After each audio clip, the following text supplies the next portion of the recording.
Olá, alunos do 8º ano. Vamos iniciar o estudo do nosso PET complementar. Esse PET foi elaborado por mim e aí eu explorei alguns temas pertinentes ao início da Idade Moderna.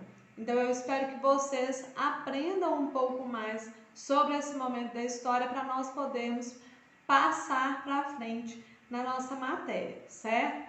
Então, gente, o que foi o humanismo, né?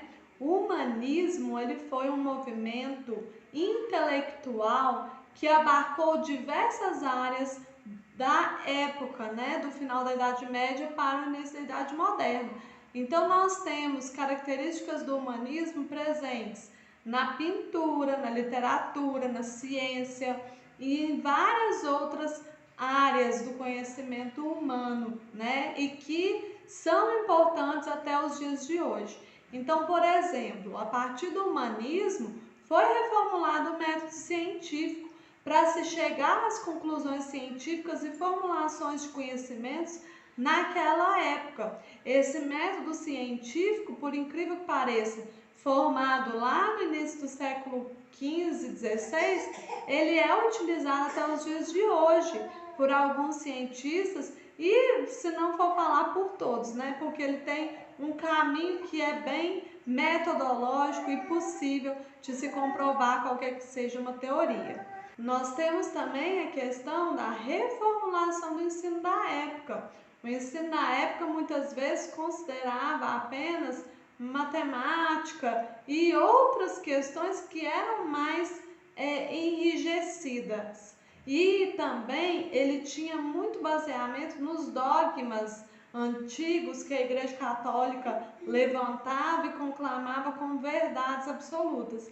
A partir do humanismo, nós temos a inserção de diversos tipos de práticas, por exemplo, a inserção da literatura, da gramática, da história, também da filosofia, da retórica, da ética, e aí há uma reformulação geral da educação da época, né? Inserindo até conhecimentos da própria matemática.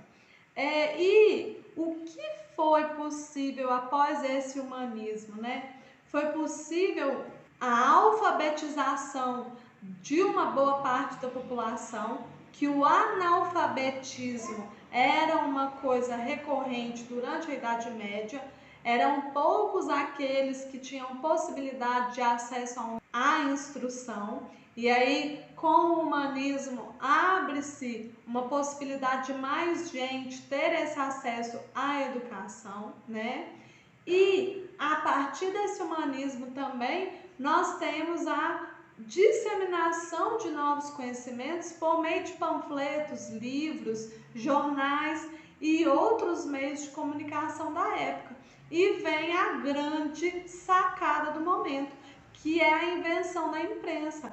A imprensa que deu esse boom, essa possibilidade desses conhecimentos rodar em países ali na Europa, né, e serem divulgados, compartilhados e também, né, refletidos por várias pessoas em vários locais. A partir disso, a partir desse poder de leitura, de interpretação da população e também dos letrados da época, nós temos algumas críticas à Igreja Católica e aos seus modos de organização, e a partir dessas críticas nós temos a organização das igrejas protestantes, né? O início da reforma protestante ele se dá por quê?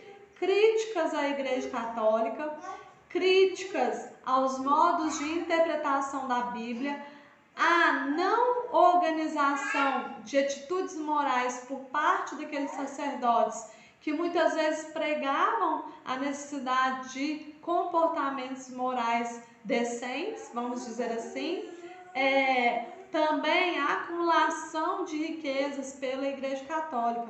Isso tudo foram fatores que deixaram insatisfeitas pessoas que estavam muitas vezes dentro do meio religioso da época e se afastaram, formalizando outros tipos de religião com novas interpretações da Bíblia Sagrada, né?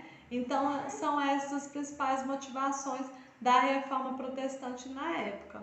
Gente, eu espero que vocês tenham compreendido esse rápido apanhado sobre o início da Idade Moderna. Qualquer coisa eu estou disponível no WhatsApp, ou então podem comentar aqui abaixo do vídeo que eu vou responder com todo carinho.